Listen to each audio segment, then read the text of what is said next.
over the river of generosity. One day a beggar came to him and asked for his eye.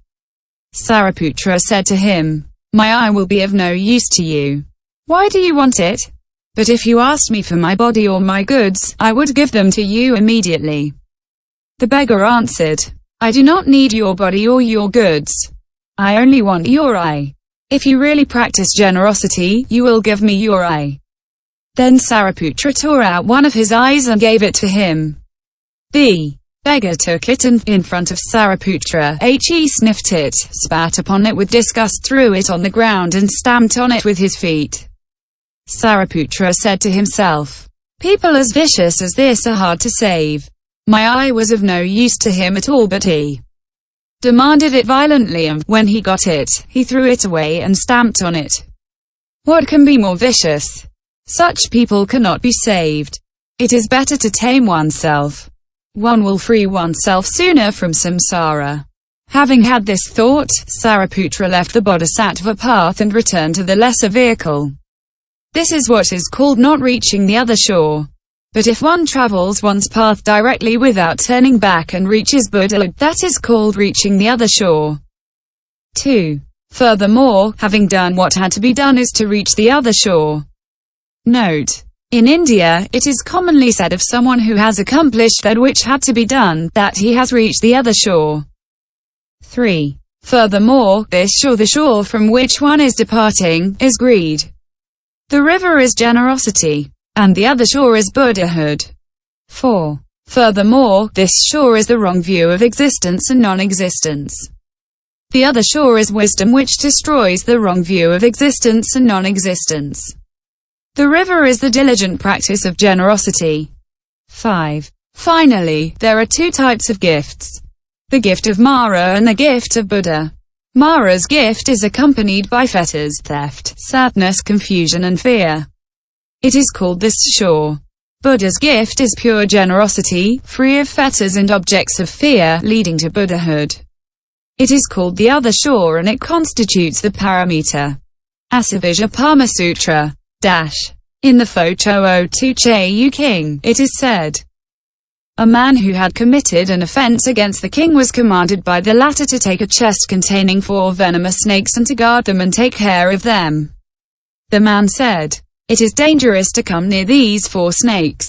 They kill anyone who approaches them. It is impossible to feed even one of these snakes, let alone 4 at once." Then he threw away the chest and fled. The king ordered 5 men to take their swords and pursue him.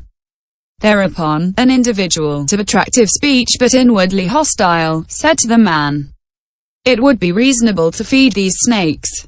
That would not cause any harm." Smelling a rat, our man went his own way and saved his life by fleeing. He came to an empty village where an honest man skillfully said to him, "Although this village is empty, it serves as a stopping place for thieves. If you stay here, you should watch out for the robbers. So don't stay here." Then our man came to a great river. On the other shore of the river, there was a foreign land, a very happy country, peaceful, pure and free of torment. Immediately, our man gathered materials and ropes and built himself a raft. Using his hands and feet, he paddled across the river and reached the other shore, Sukhavati, free of torment. The king is King Mara. The chest is the human body. The 4 poisonous snakes are the 4 great elements. The 5 soldiers with drawn swords are the 5 aggregates. The individual with fine words but bad intentions is attachment. The empty village is the 6 attractions. The thieves are the 6 sense objects. The honest man who addresses him with compassion is the good teacher. The great river is thirst. The raft is the noble eightfold path. Paddling with hands and feet is exertion. This shore is the world. The other shore is nirvana. The man who crosses over is the arhat who has destroyed the defilements. It is the same for the bodhisattva. If his generosity comes up against 3 obstacles which consist of saying, "It is I who am giving such and such a thing to this recipient," he falls under Mara's power and he does not escape from difficulties. But if the bodhisattva's gift is triply pure and free of these 3 obstacles, he reaches the other shore and is praised by the Buddha. This is called danaparamita. This is arriving at the other shore of generosity. The 6 paramitas allow people to cross the great ocean of the afflictions, greed, etc., and attachment and lead them to the other shore. Question. But arhats and pratyekabuddhas also reach the other shore. Why do we not speak of the paramitas in their regard?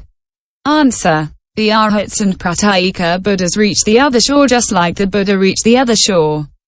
But, although the words are the same, the reality is different. The shore that they leave is samsara. The shore that they reach is nirvana. However, they do not reach the other shore of generosity like the Buddhas and the bodhisattvas. Why? Because they are not able to give everything at all times in every way. Even supposing they do give, they are not motivated by the great mind of bodhi. Practicing generosity, sometimes with a neutral mind, sometimes with a good but impure mind, sometimes with a pure mind that lacks compassion, they are unable to give for all beings. But when the bodhisattvas give, they know that the gift has no birth, does not perish, is free of stains, is unconditioned and like nirvana, and they know they are giving for all beings. This is what is called danaparamita. Others call danaparamita the fact of dedicating all wealth, all inner and outer goods to generosity, without seeking for reward. Finally, the fact of being inexhaustible constitutes danaparamita.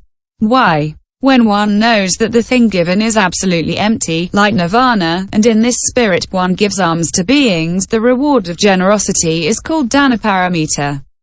Just as a sage having the 5 supernatural powers hides a precious object in the rock and, to preserve it, he crushes diamond and coats it so as to make it indestructible, so the bodhisattva coats his generosity with the wisdom of the true nature of nirvana so as to make it inexhaustible.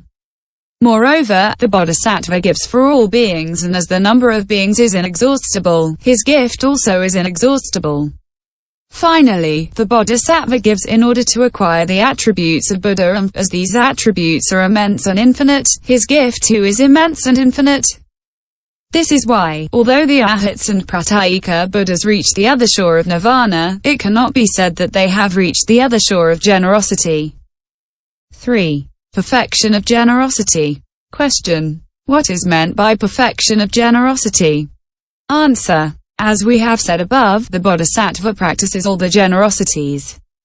Whether it is a matter of inner goods or outer goods, great or small, numerous or few, coarse or subtle, valued or scorned, useful or useless, the bodhisattva abandons all of these. His mind is without regret and even towards all beings. He does not make considerations such as the following. It is necessary to make large gifts, not small gifts. One should give to monastics and not to lay people. One should give to humans and not to animals. He gives to all beings with perfect equanimity. He gives without seeking any reward and realizes the true nature of generosity. This is what is understood by perfection of generosity.